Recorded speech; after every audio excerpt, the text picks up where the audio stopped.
आज कश्मीर से कन्याकुमारी तक भारत एक है। इतनी ज्यादा भाषाई और सांस्कृतिक विविधता होने के बावजूद 140 करोड़ लोगों के दिल खुद को भारतीय के तौर पर पहचानते हैं।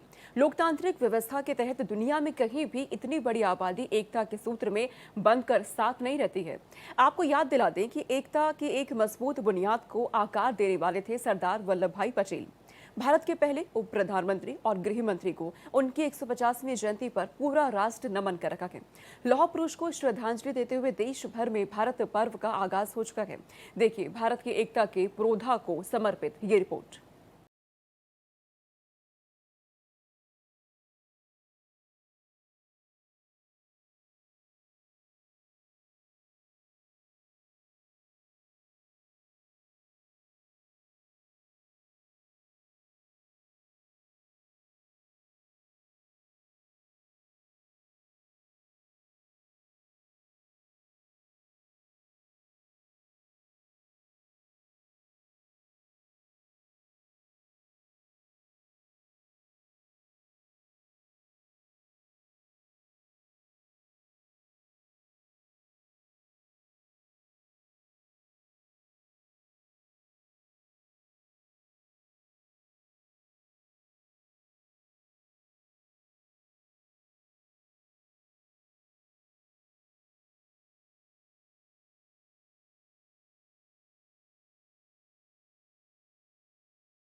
के सूत्र में पिरोने वाले महान पुरोधा को श्रद्धांजलि दी जा रही है।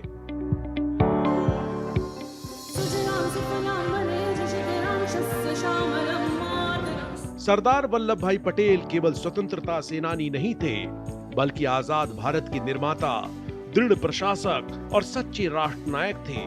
उनकी दूरदृष्टि ने बिखरे हुए भारत को एक सूत्र में पिरोया।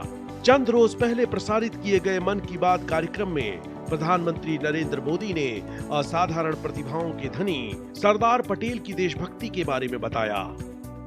सरदार पटेल जी की 150वीं जयंती का दिन पूरे देश के लिए एक बहुत विशेष अवसर है। सरदार पटेल आधुनिक काल में राष्ट्र की सबसे महान विभूतियों में से एक रहे हैं। उनके विराट व्यक्तित्व में अनेक गुण एक साथ समाहित थे। वे एक अत्यंत प्रतिभाशाली छात्र रहे। उन्होंने भारत और ब्रिटेन दोनों ही जगह पढ़ाई में बेहतरीन प्रदर्शन किया। वे अपने समय के सबसे सफल वकीलों में से भी एक थे। वो वकालत में और नाम कमा सकते थे, लेकिन गांधी जी से प्रेरित होकर उन्होंने खुद को स्वतंत्रता आंदोलन में पूरी तरह समर्पित कर दिया। खेड़ा सत्याग्रह से लेकर बोरसद सत्याग्रह तक अनेक आंदोलनों में उनके योगदान को आज भी याद किया जाता है। अहमदाबाद म्युनिसिपैलिटी के प्रमुख के रूप में उनका कार्यकाल भी ऐतिहासिक रहा था। उन्होंने स्वच्छता और सुशासन को सर्वोच्च प्राथमिकता दी। उप प्रधानमंत्री और गृह मंत्री के रूप में उनके योगदान के लिए हम सभी सदैव उनके ऋणी रहेंगे। साथियों, सरदार पटेल ने भारत के ब्यूरोक्रेटिक फ्रेमवर्क की एक मजबूत नींव भी रखी, देश की एकता और अखंडता के लिए उन्होंने अद्वितीय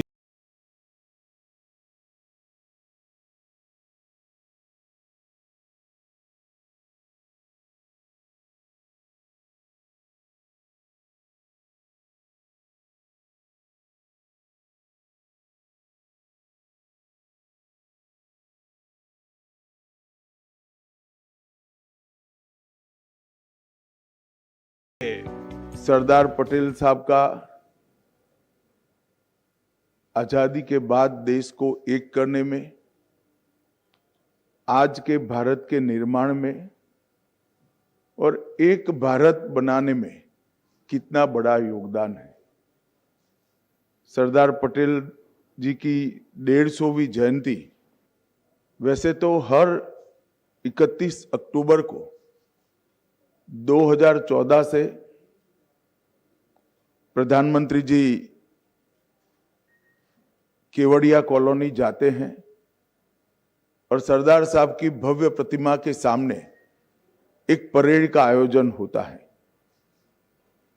परंतु चूंकि ये 150वीं जयंती है, इस बार विशेष आयोजन किया गया है और गृह मंत्रालय ने यह भी तय किया है कि आज के बाद हर 31 अक्टूबर को इसी प्रकार की भव्य परेड का आयोजन होगा।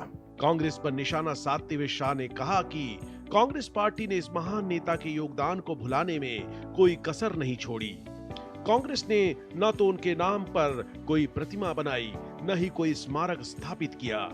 गृह मंत्री ने आगे कहा कि इसके विपरीत एनडीए सरकार ने प्रधानमंत्री मोदी के नेतृत्व में स्टैच्यू ऑफ यूनिटी का निर्माण कराया, जो विश्व की सबसे ऊंची प्रतिमा है और भारतीय अभियांत्रिकी की एक अद्वितीय मिसाल प्रस्तुत करती है। अमित शाह ने कहा कि भारत पर्व 2025 का उद्देश्य देश की एकता, अखंडता और सरदार पटेल की राष्ट्रीय भावना को जन जन तक पहुंचाना है। देश के सभी राज्य, केंद्र शासित प्रदेश, जिला, पुलिस स्टेशन, सभी स्कूल्स और यूनिवर्सिटी में रन फॉर यूनिटी का आयोजन हुआ है। उसके बाद देश का प्रत्येक नागरिक देश की एकता और अखंडता के लिए शपथ लेने का भी कार्यक्रम आयोजित किया गया है। इस बार विशेष 150वीं जयंती के उपलक्ष्य में एक भारत पर्व का आयोजन एकता नगर में किया है, जो 1 नवंबर से 15 नवंबर भगवान बिरसा मुंडा की जयंती तक चलेगा और 15 नवंबर को जनजाति संस्कृति और उनके सांस्कृतिक कार्यक्रमों की एक भव्य कार्यक्रम के साथ देश भर की जनजातियों के सांस्कृतिक विविधताएं, खाद्य परंपराएं, पोशाक की परंपराएं, शिल्पकला, लोक कला और संगीत का एक अद्भुत समन्वय बनाया जाएगा।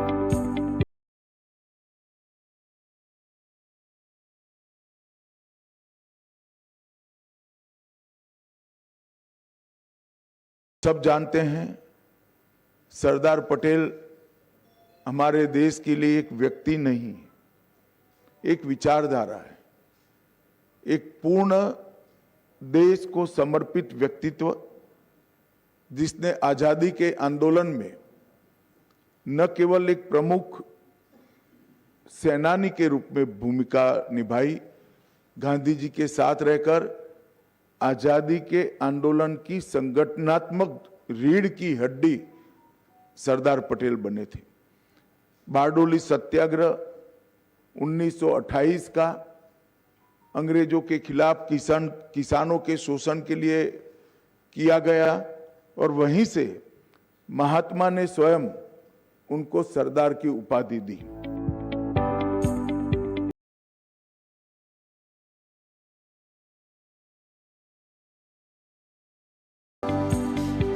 बता दें, झावेर भाई और लाडबा पटेल ने 31 अक्टूबर 1875 को गुजरात के नाडियाद में सरदार वल्लभ भाई पटेल को जन्म दिया।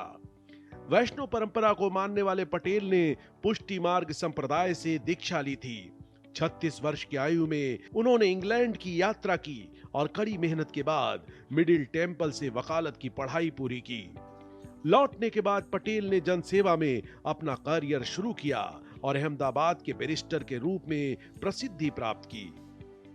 1927 में गुजरात में आई विनाशकारी बाढ़ के दौरान उन्होंने अपनी असाधारण संगठन क्षमता का परिचय दिया। नगर पालिका अध्यक्ष के रूप में उन्होंने एक स्वयंसेवी सेना का गठन किया और प्रभावित जिलों में आपूर्ति पहुंचाने के लिए धन जुटाने का अभियान शुरू किया। उन्होंने आधिकारिक सहायता मिलने से बहुत पहले ही जनता को सहायता प्रदान कर दी थी, जो तब अनावश्यक थी जब वो पहुंची। 1930 में उन्हें शुरू में हिरासत में लिया गया और कैद कर लिया गया। अगले 16 वर्षों में से लगभग आधे समय तक वे जेल में रहे। स्वतंत्रता संग्राम के अंतिम वर्षों में उन्होंने गांधी जी और अन्य नेताओं के साथ स्वतंत्रता के मार्ग की योजना बनाने और बातचीत करने में सक्रिय रूप से भाग लिया। भारत के प्रथम उप प्रधानमंत्री और गृह मंत्री के रूप में उन्होंने लगभग 560 रियासतों और औपनिवेशिक प्रांतों को आधुनिक भारत बनाने वाले राज्यों में संगठित करके एक उत्कृष्ट कृति बनाई। उनके दृढ़ कदमों ने हैदराबाद के निजाम को भारत संघ में शामिल होने के लिए राजी कर लिया और जूनागढ़ को पाकिस्तान में शामिल होने से रोक दिया। अल्पावधि में यथास्थिति बनाए रखने के लिए हैदराबाद के निजाम मीर उस्मान अली खान बहादुर और भारतीय सरकार ने एक गतिरोध समझौते पर हस्ताक्षर किए, लेकिन पटेल का ये कदम राज्य में हिंसा और सांप्रदायिक तनाव से प्रेरित था।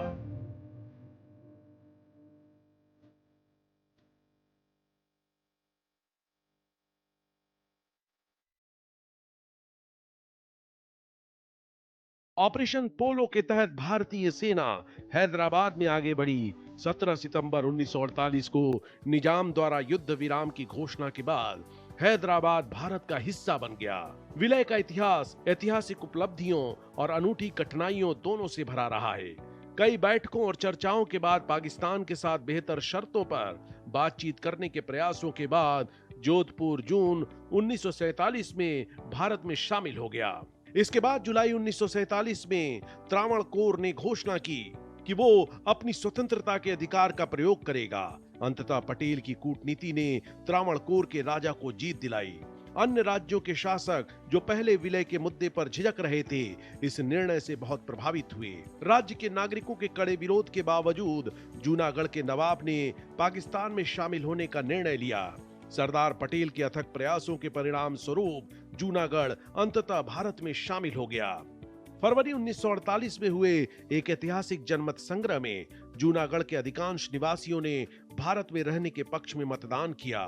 कश्मीर के राजा हरि सिंह विलय को लेकर अनिश्चित थे, लेकिन जब अक्टूबर 1947 में पाकिस्तान ने कश्मीर पर हमला किया तो राजा ने तत्काल सहायता के लिए भारत की ओर रुख किया।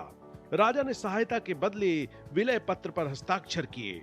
अक्टूबर 1947 से 26 नवंबर 1949 तक जब संविधान सभा भारतीय संविधान का निर्माण कर रही थी, कश्मीर के विलय की शर्तों पर बातचीत हुई। जिन सटीक शर्तों के तहत कश्मीर ने भारत में शामिल होने की सहमति दी थी, उन्हें बनाए रखने के लिए संविधान में अनुच्छेद 370 जोड़ा गया। संविधान आदेश 1954 के साथ राष्ट्रपति अनुच्छेद 370 के अनुसार ये निर्धारित कर सकते थे कि भारतीय संविधान के कौन से भाग संशोधन के साथ या बिना संशोधन के जम्मू और कश्मीर पर लागू किए जाने चाहिए। अगर देश के पहले प्रधानमंत्री सरदार वल्लभ भाई पटेल होते तो मेरा कश्मीर का ये हिस्सा आज पाकिस्तान